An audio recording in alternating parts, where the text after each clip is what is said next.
Aging Board adjourned meeting is Thursday, April 10th at the Scituate Maritime Center.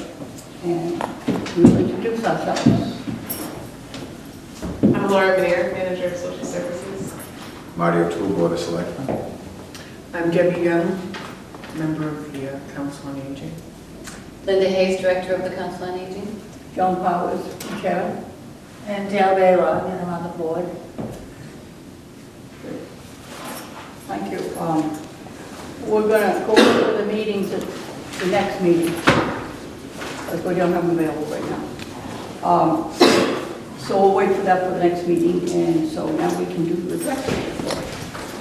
Okay. Everyone has a copy of my report in their packet.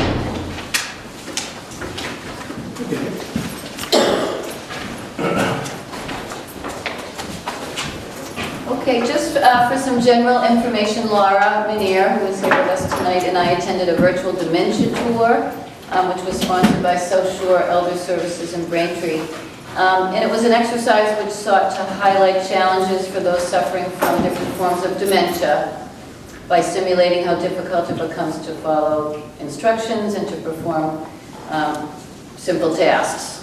So it was eye-opening and I think a worthwhile exercise, and it's something that they hope to bring out into the community and potentially loan out, or we could purchase the program ourselves if we thought we had the need to acquaint people with this sort of an exercise.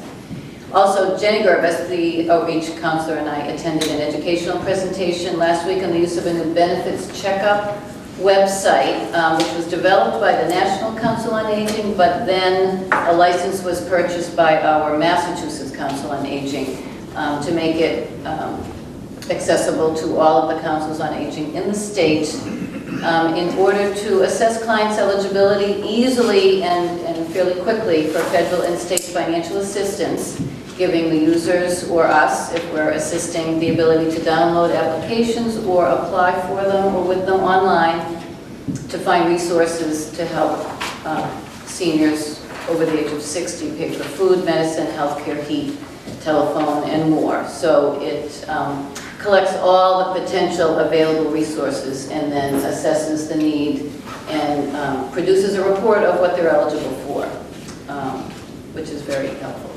So they're just starting to offer that now this year. I want to thank Debbie Young, who helped dub my monthly article to the Scituate Mariner, Maturity Matters, so we needed something catchy. She came up with it, so my first article, which may be monthly, was in this week's Today's issue. So thank you. You're welcome. Great. Love that alliteration, I Debbie. love that. Perfect. So for our activities, our regular activities are still well attended. We have everything going except one of our Tai Chi classes is suspended for a short time because the instructor had some surgery. For leisure, we've got several things still happening weekly, knitters, bridge, a painting class, and the badminton, which continues at Jenkins School until school gets out, is popular, and softball, which has been running all year indoors, starts outdoors, and both are even co-ed. And we still have professional appointments, which generally run monthly. Shine runs twice monthly and takes 4 appointments each time he visits us. Ask a Lawyer, 4 appointments each month on a rotating basis with 3 different attorneys. And then also Representative Cantwell comes to the center once a month, 4 appointments that are made ahead of time for him. A few special events that happened in March and April or are continuing. We have a 3rd iteration or level of a Scituate Maps history course that has been well attended since last fall and continues as we enroll 27 for a weekly class with Bob Jackman, who's from Marshfield. He also helped run a coastal field trip walking course, himself, Bob Jackman, and David Ball, for 3 Monday afternoons in April, with 20 attending. They actually used our van, or some of them used our van to get out to the glades and beyond, really. I guess they had the caretaker there talked to them, brought them out to someplace that's very difficult to get ordinarily. So it was well worth their time. and they're going to 2 other sites in April, and we're hoping that we might parlay that into a regular walking group for specific sites in Scituate that people would be interested in. So we're very pleased and grateful for those guys for doing that. We had a St. Patrick's Day luncheon. We had almost 40 people there and some entertainment and a soup bar, which I think went over fairly well. Men's breakfast for April was very well attended as well. So last month we had Matt Brown, and this month Joby Norton was nice enough to come and talk about his business and the fishing industry and how he works with the locals, and it was great. They really appreciated that. It was good information. Upcoming speakers for our Wednesday Cafe Talks in April and May and even into June. Etrusco Associates is coming to talk about what they do and how they were formed. Susan Sheehan from Life Care Center in Scituate is doing a presentation on maintaining your brain. We're very excited to have geographer Michael Thompson, who's a Scituate resident and works for the Stellwagen Bay National Marine Sanctuary here, will present a program called Remarkable Research, and that will be on May 28th, so that should be a lot of fun, and I imagine we'll have good enrollment for that.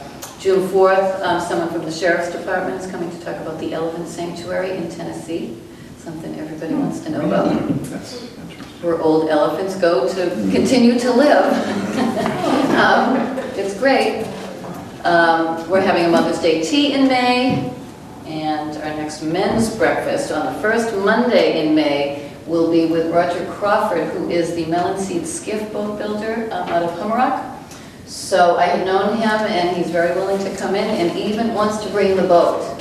So, and he measured today, and he's planning to bring the boat. It's a gorgeous wooden sailboat, and so he's coming to talk about that, and we'll show a video on the building process for that. We also have a second matter of balance class, which is an evidence-based class to help relinquish fear of falling, and also just teach strategies for minimizing or reducing or eliminating falls in older adults. So it's very popular. We have 15 participants and a waiting list, and it's the second time this year that it's been held. Some other new programs and activities on the horizon. A free hearing clinic quarterly coming into the center. A dental clinic has been proposed by a dental hygienist to come in and do the service at the senior center at a cost, but it may be more convenient for some people to do it this way, so we'd like to be able to offer it. And we were approached by a ballroom dance instructor, so hoping we'll be able to work that into the program offerings we have. Marketing and publicity sort of continues to be our challenge, to provide information effectively to our target population and notify people and inform people about what we are doing. So that still is what we are trying to do on a regular basis in the Mariner, in our newsletter, but it's only bi-monthly, so sometimes it's hard to get everything in there for the upcoming 2 months and then some. But I think more long-range planning so that we can get it into the newsletter earlier, and a system of distribution for flyers and posters around town, possibly bringing the Patriot Ledger into things too, because people read that as well. So also with the packets is the outreach report from both Laura, Manager of Social Services, and Jenny Gervis, who's in-house at the Senior Center as outreach coordinator. So it's broken down: home visits, office consults, telephone, application assistance, meetings and events attended, and Jenny gives some information on fuel assistance applications and Salvation Army applications for fuel assistance as well. So the numbers are pretty high, as they have been all winter. And then also Q Cutler's transportation report is attached.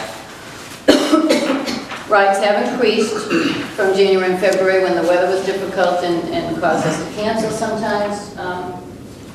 But also I think people are coming into the center that are getting rides for that, and as well around town just because the weather has improved. That is my report. So what did you learn at the dementia tour? It was to put yourself in their shoes naturally, and we did learn that it was not easy to do things by memory. You know, here is your task list, while you're also uncomfortable with some sensations that you're not accustomed to having. hearing was a little impaired, eyesight was a little impaired, we weren't so comfortable, our hands and feet had some things added to them, and so that apparently is what happens to people, they just lose sensory awareness. And then we had to remember 5 or 6 tasks. You know, we got through maybe 4. I think that was generally about Some did better than others. the consensus. But what we learned was, you know, to be mindful of that idea that everything is slower, slowing down. But you're doing it too, so oftentimes that is the case. So we did feel that it was eye-opening. Yeah, I think that really the takeaway for us was that we could manage for a few minutes of doing it, but we all kind of felt like having to do it 24 hours a day would have been really tough. Right. That was quite true. Well, thank you, and now I'll have our guest report from Laura. So, forgive me, I'm not going to look your way just because the sun is so bright. But I'm Laura Manier, Manager of Social Services. The role is relatively new. I've been sort of at it now for 4 months or so.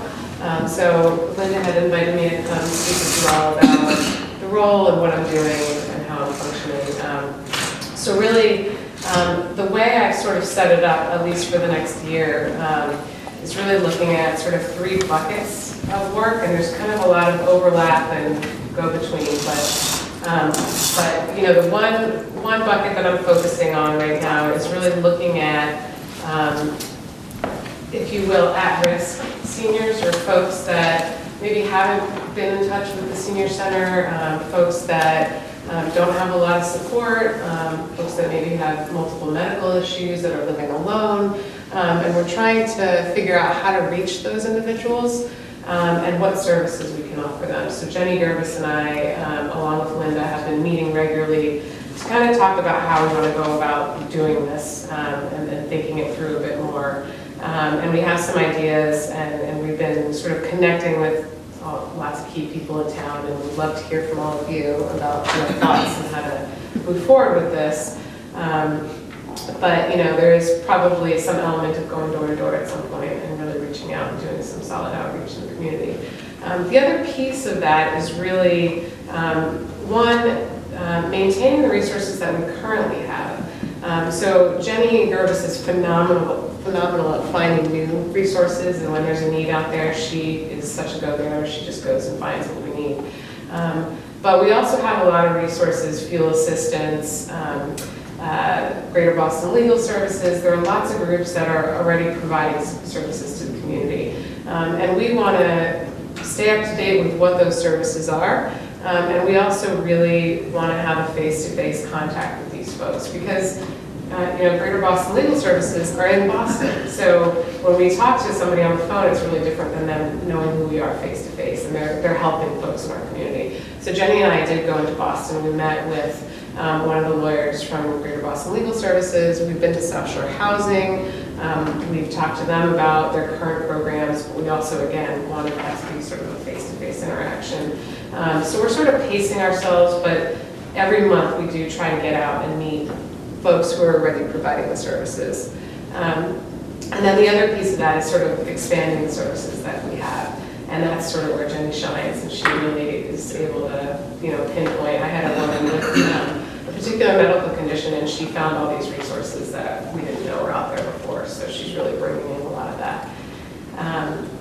And the other bucket that that we're working in is emergency preparedness. Again, specifically for seniors, and sort of in that world, I've really been trying to collaborate with SANS and CERT and fire and Board Health and all the groups that are involved in emergency preparedness. And it really is a collaborative effort. We just had Jennifer Sullivan, before she retired, just had a big emergency drill, which we participated in. So that's sort of an ongoing collaboration. And then the final bucket is really looking at the mental health, access to mental health care and mental health issues that are in the community. And there's a lot that kind of falls into that region. So I've been working a lot with mostly with police, and Chief Stewart's been very supportive in sort of working with me and identifying ways that we can improve access to mental health care for folks in the community. He's appointed a social service officer who I'm collaborating with regularly, and we're having weekly meetings and talking through some ideas and some possibilities. The hoarding task force is something that Jennifer Sullivan started, and now that she's retired, it'll be continuing on until another health agent is named.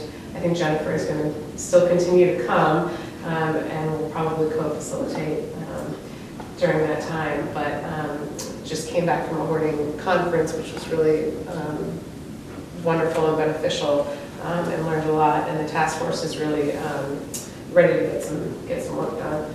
And then, you know, general training and other mental health issues that come up in the community. So those are really the main areas that I'm focusing on for now. And I would love to talk to all of you about any other thoughts or ideas that you have. Can I ask a question? Yes. I'm sorry. Are you communicating with any of the people that deal with seniors, maybe on a daily basis, face-to-face, like the people that do Meals on Wheels, or maybe is there like a lead person at the senior housing buildings that kind of know what's going on? Yes. The reason why I'm asking, because I know someone that was recently taken out of her apartment, and she has no family around, and thank God someone, you know, spoke up and that was aware of her situation, and she ended up in the hospital. I don't know if she ever got back to her apartment or not, but you know, they do live secretly at sometimes, and I, you know, just from my own experience of dealing with my mother who was in North Carolina, you know, if no one has any family involved, it's very easy for things to go unnoticed. So, and my thought is that, you know, someone that actually lives there and deals with the seniors face-to-face on a daily basis may spot something that isn't right, Yes. you know, with them. Yeah, so we do a lot of collaboration. I think that, you know, the Kathy DeMarsh, who's in the Housing Authority, contacts me regularly about, you know, things that we might be able to collaborate on. I think there's also, you know, an issue of privacy and confidentiality that we have to be Yes. careful with. So, Yes, so I do need to make sure that the person involved wants me involved to begin with. So that's usually where I try to start. Yeah. I was just curious. Yeah. I have just a question, not necessarily to Laura, but we needed a solution to a problem. After the vigil, there was a gentleman who was a senior who was helping with the vigil, and he was found in the parking lot. He had fallen and hit his head. Well, the situation is that I got a couple of phone calls because I knew a little bit about his health, and the young lady who called me knows enough about it, so she actually went to the hospital. But is there a way that we can put some kind of a list of, maybe not everybody, but if we can get a list of the seniors in town, so we have some sort of emergency contact? Because, I mean, she stayed at the hospital until almost midnight, but still was able to get his phone and get a hold of some people. But the idea is, it seems that, you know, the fire department or somebody, you know, it's 11 o'clock at night or whatever. Is there some way that we can have some kind of a list for at least some of the seniors in town? We might not be able to capture everybody. Because a lot of the seniors are on their own, and the issue is they're out and something happens and nobody knows, you know, who to get a hold of. So I think, you know, so what we have currently is through that sort of emergency preparedness bucket, Yeah. we do have a list, and we have a contact list, and, you know, during storm times, we will call a lot of people and make sure that they're safe, they have a plan in place, they have their backup bag in case they need to go to the shelter, they know the stuff to bring in the bag. And, but, you know, I think that the other piece of it is that some of there's like a neighborhood mapping program that they're trying to get going too. Like they used to downtown. Right, exactly. And I think that's another way to kind of to manage that. But yeah, it's sort of. Our database, we'd like to continue to build it, because we may have their names, we may not have their emergency contacts, so we're trying to get all that and then be able to provide the first responders and different people That's what I who was would be thinking, affected with that list. because in a situation like that, if we, you know, obviously we can't get a hold of anybody in council on aging or things like that, but the emergency at least maybe at dispatch, they could have, you know, some kind of a list of the senior, I mean, it can happen to anyone, but I look at the seniors especially, Yeah. you know. So that's all I wanted to bring up. Yeah. Any other questions? Thank you, Laura, it's been very valuable and Just to add one other thing, sorry. We are starting a dog therapy program, so Nice. if there are folks who are interested in being visited by a dog therapy team, our first go at it is next week, so. Ready, we'll so- set up. Oh, that's great. So, They do that where my mom is, she's at a local assisted living. okay. And it's good because they allow people to have pets, Yes. which, you know, as long as they can take care of them, but if they found that it's been very beneficial for her, Absolutely. I don't think she would survive without them, you know. Yeah, Hancock Park, where my wife works, is tomorrow's pet day, so everybody, all the people that work there have pets. So. Yeah. They come in from the shelters too, I think, sometimes. From like the animal shelter, they might bring them in. And what is the format for what you're able to do with, you know, is it for a visit for an hour or it's open-ended? I think we're still in the process. Right now, there's one individual that is interested and going to be participating. So I think we're going to figure out what the need is. If we want to bring in more teams, there's another individual who is set up and certified and everything, so we could potentially expand. But I think we're going to see, what we come up with first. Thank you. Next, I went to the South Shore Elderly Service, and they had a lobby day in legislation in Boston. It was very successful. And they always do a training program, so it was a family caregiver support program. And through this program at South Shore Elderly Service, the care specialist is able to guide and support caregivers. This is a free program with no income guidelines. The Family Caregiver Support Program provides support for those caring for a person aged 60 or older or a person with Alzheimer's diagnosed of any age. A grandparent or other relative over the age of 55 raising a child under the age of 18. An elderly age 60 or older that is caring for an adult child with mental retardation or developmental disabilities. And if you're interested, you just contact South Shore Elderly Services for that. There's two things coming up, but they're trying to really get people to, if you have a computer, to go online. They're on all the different programs, Facebook, Twitter, they have all different ones, and all you have to do is put in SSELDER.org, and they have all kinds of information on their South Shore Elderly website, and they're really trying to get people to use that. And also, this will be on their website, but they're having an end-of-life planning forum, which is on home care. It's on all kinds of things dealing with older people and things that they should do, wills and that type of thing, health proxy. And Wednesday, April 16th, from 9 to 11 a.m., and it's going to be at the Quincy Neighborhood Club. And it's going to be a big discussion. There's a whole list of names of people who will be there. And hospice, all kinds of visiting nurses. So it would be a well-thought program to go to if you can, to get information. And that's all I have for South Shore Elderly. Okay.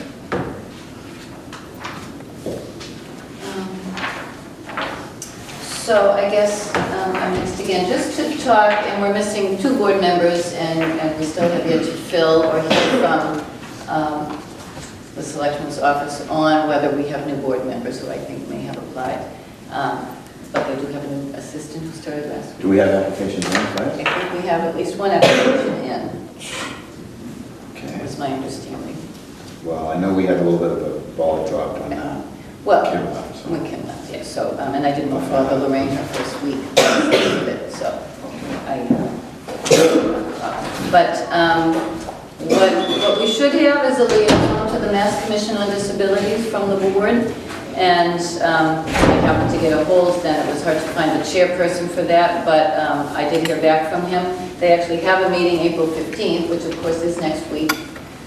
Could also be the second night of town meeting if it goes that long, but it's at 7:30 and it's at the Red Schoolhouse. So if anyone did want to volunteer to either be the liaison moving forward, or should maybe just attend one meeting and see how they felt about doing that. I don't know how often they meet. I did not get that information.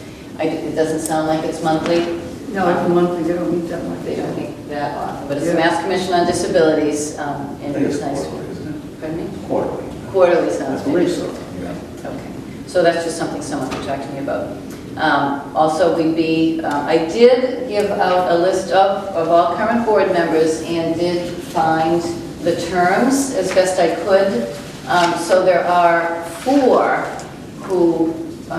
whose term ends in June this year, one of which is Joan, who is the chairperson or co-chairperson. So anyone who might be interested in filling her shoes should maybe start to think about that and whether they'd be interested in becoming chairperson for the board. So I wanted to mention that. And also some ideas for committee assignments, again, to be discussed. Nothing needs or can be determined tonight necessarily, but I know Debbie volunteered to perhaps be involved in marketing and publicity. Sure. And again, just to consult a little bit, to maybe go out and look at resources that we could use for that sort of thing, especially when we have an event or a campaign or something that we're trying to especially publicize. Also the idea that maybe having a board member available for some community partnerships, and I know the clergy outreach is really trying to do some things, and it might be nice to have someone from our board involved in that. I didn't do any more research on it than that, but they had approached us about one other thing, and I just thought from that there must be more going on out there that we could either inform them about, because they seemed a little not unclear about what we do for outreach and what we might do as a board and or as the Council on Aging as well. So I did think that might be helpful. And then also as we look at our bylaws and governance and our mission statement, that somebody might want to be involved in that. So those are the 3 areas that I was looking at for some board involvement. So that's something that we can talk about offline, or if anyone has any questions or thoughts. You're on.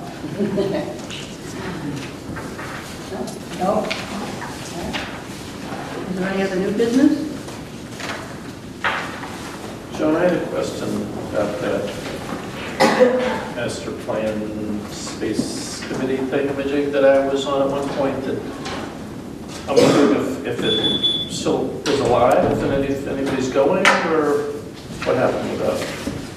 The only thing I heard about is the study of the Gate School. That's all I've heard about. Oh, so repeat what you, it's a master plan building?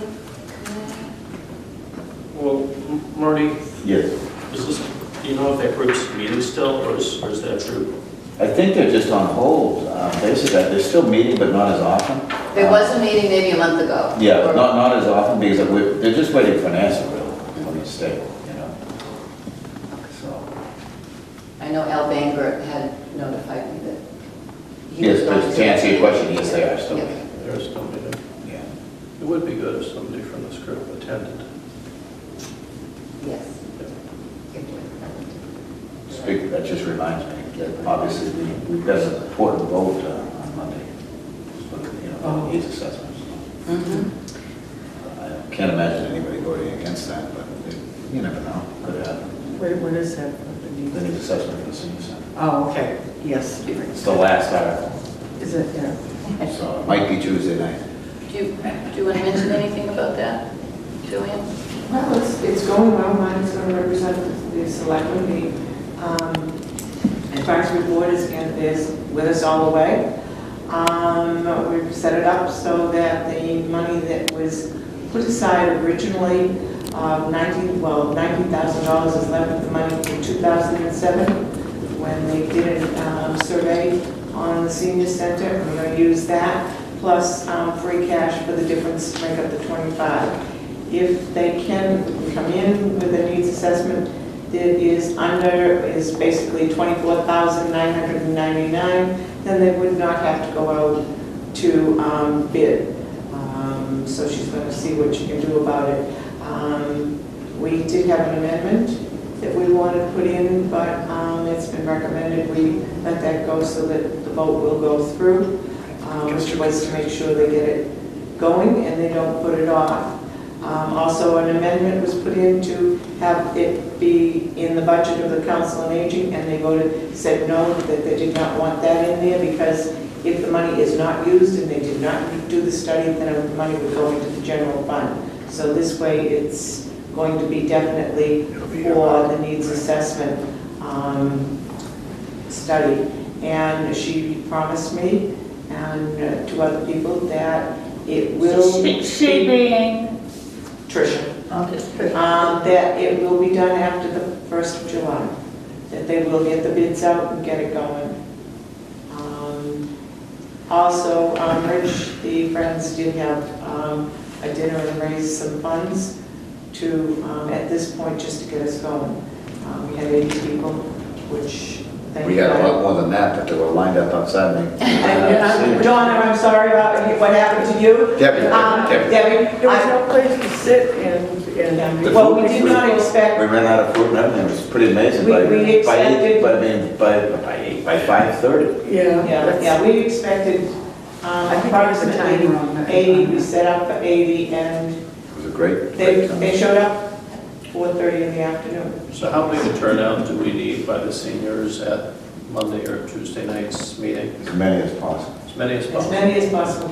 And it's the last item It's on the the last agenda? It's the last article, yes. Unfortunately, it's after the seawalls, so the seawalls I mean, there's a lot of other important articles Yeah. I think the seniors would want to look at. and they are going to, I don't know, they are going to have a PowerPoint on their plans for a new school. That's coming in the beginning, right? Yes. So your meeting starts at 7, right? Yes. And it's where? High school. At the high school. And any prediction on what time the senior center item might come up? If No it comes up prediction. Monday night? How late do these It could, meetings go? we've gone into 2 nights. If it goes for 2 nights, then we'll be on Tuesday night. Right. There's no way to predict. Is there any cutoff on Monday night? How late does it go? Sometimes 11 o'clock. Yeah, I think one time we pushed it almost till midnight, right? Yeah. It's all depends on the people in the audience, whether they decide they want to cover it all in one night, get it over with, You've got or some whether they want to controversial cut it articles short. earlier in the night, so you may see a lot of pushback from different. so Joanne, at town meeting, it would be referred to as feasibility study on the article, is that correct? And just for general knowledge? The needs assessment. No, needs assessment. Okay, so it's Feasibility, it has to be put in versus the feasibility. You're reading the article, right? And then I'm doing the motion. Yes. And then Florence is going to tell them what the study would be about. And then we've asked a few people, you were there at the meeting, to get up. The amendment was recommended by the moderator and by Trish. It would be better to just let that go because they're not sure it could be legal to give them a set date on it. We did get permission to pass out flyers, bulleting what's going on, and we also got permission to have a table to have a friend sign up. So we have about 75 people that have signed up, are members of the Friends group right now. Quick question for you, Joanne. I thought we had already clarified the fact that it's done by a state agency. It doesn't matter if it goes to 25,000. She's adamant that it go out for bid. You are right, there is a law, and plus the fact that because it involves the senior center or something to do with the seniors, there are a lot of things that they can bypass. But Trish is very much into making sure that it's done right. So it's going out to bid. My understanding, we told her that a lot of the communities around are beginning to do this for studies, for either adding on to their buildings or, having new ones. So that, and there's only one school that does it, as far as we know. We haven't heard of anybody else that does it.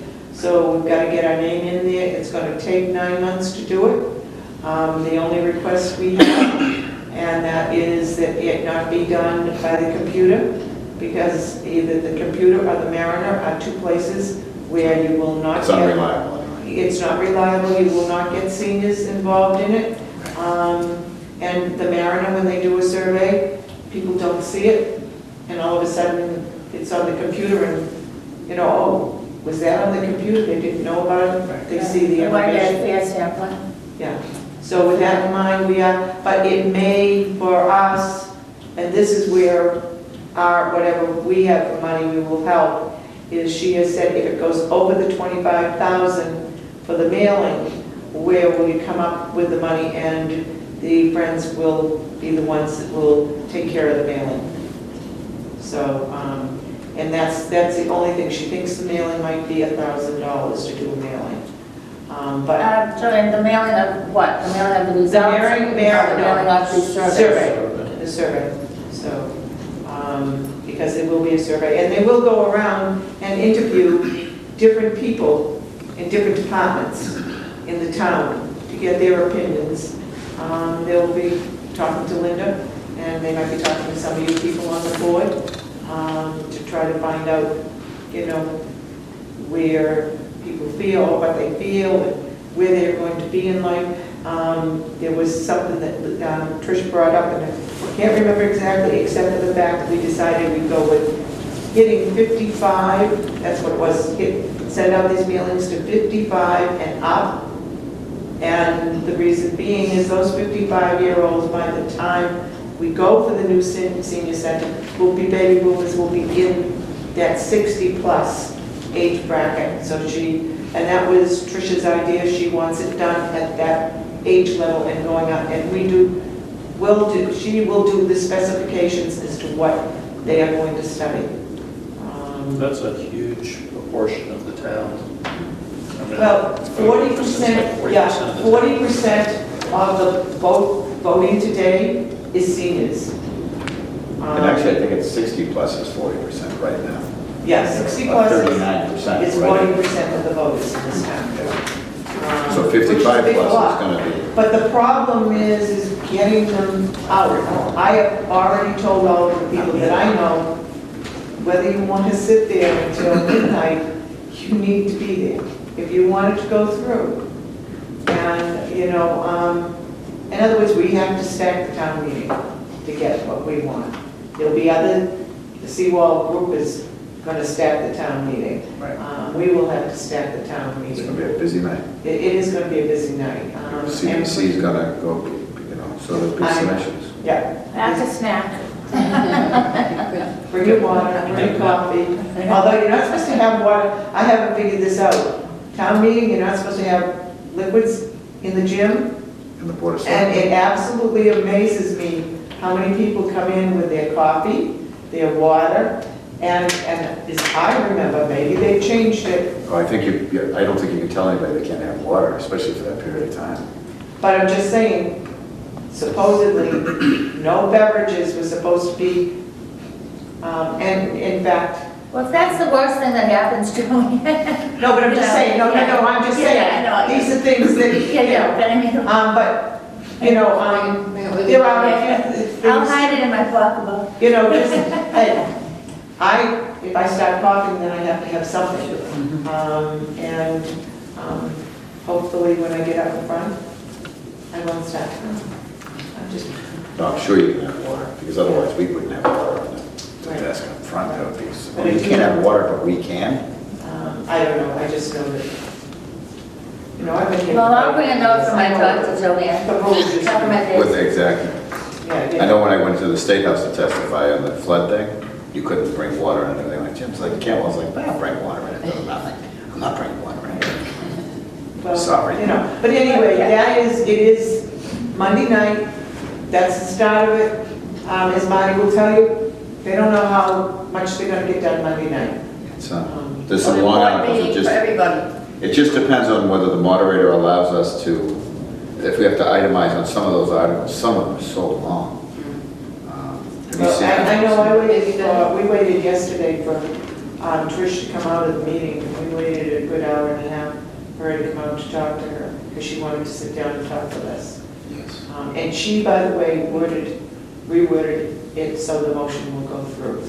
Because there were things that they had not gotten back to me on the financial end of it, and I kept waiting for a response and kept sending them in, what are we supposed to do financially?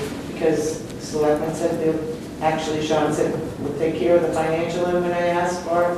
And when I went to the advisory board, I said, okay, what's the, don't worry about the financial end, we've got it all taken care of, but it needed to be in the wording of the motion. Yeah. I don't know who I'd like to say something, but I don't know if I'm supposed to get your permission on, am I interrupting Joanne?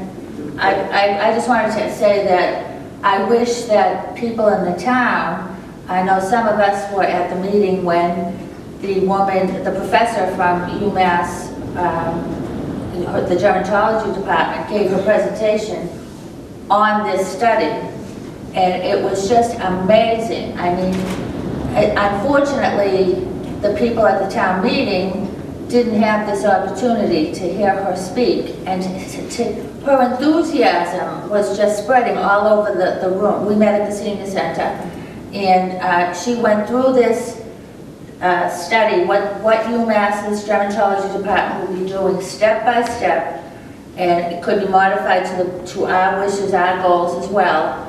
But I mean, it was just like so, it was almost overpowering as to what this study could be as a tool.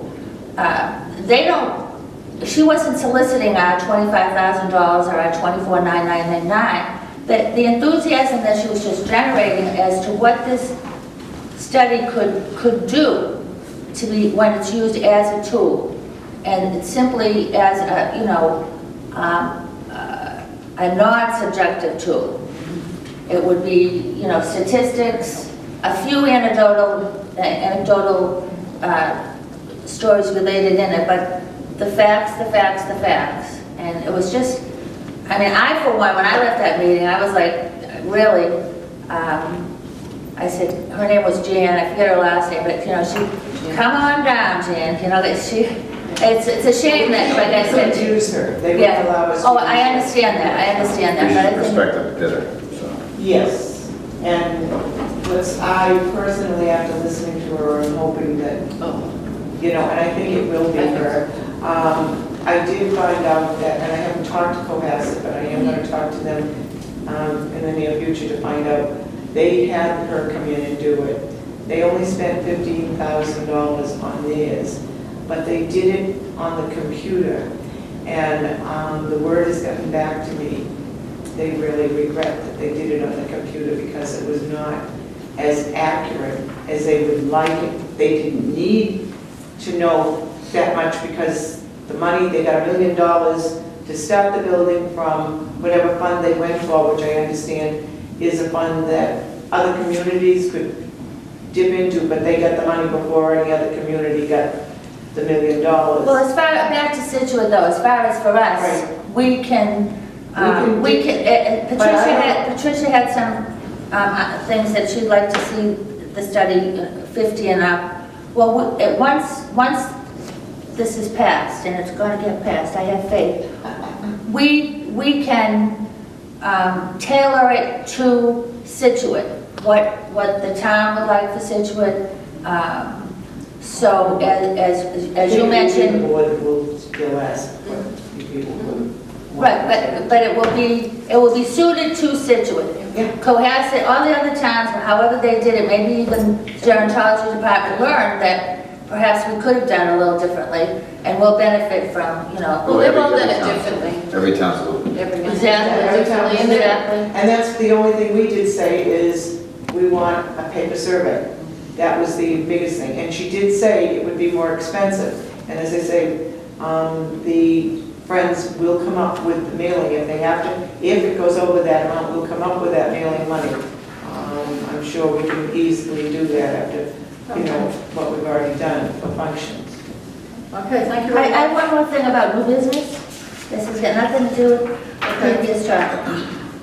And I was just wondering if there's any possibility, even though we're in hopes of some type of new environment, one way or the other, whatever the future might bring, is there any possibility we can have curtains in the senior center that we have now? I don't want to catch you off guard, but Sure. you know, we had curtains and they were just about 100 years old and they had to be taken down and they probably crumpled from age. And so, Well, we're planning to paint, so let's say when we do that, that will be. oh, because I think the curtains would look great. It would just make it look, you know, You're right. more humane, All more right, Dale. cozy. I'll write that Okay. down. You make it. Thanks. Make a note, Linda, make a note. We have a sewing class at the senior center. Right. Oh, yeah, I'll be right there with my There you go. singer. So, yes, you have. That's my job. There you go. Wow. Any other new business? Our meetings are scheduled to continue here, just maybe to make another note about that, and at this point they're at 5:30. At 5:30. The second Thursday of the month. Will that camera work outside, Jim? And just make Will sure. that work out on the deck? Yeah, we can sit out there. Absolutely. There's no air conditioning in here, is there? I don't think there is. Oh, I think Oh, there I'm is. sure they must. So I hear a motion that we adjourn. Yeah, there is. Make a motion. Second? Second, third, fourth. All in favor? Aye. Aye.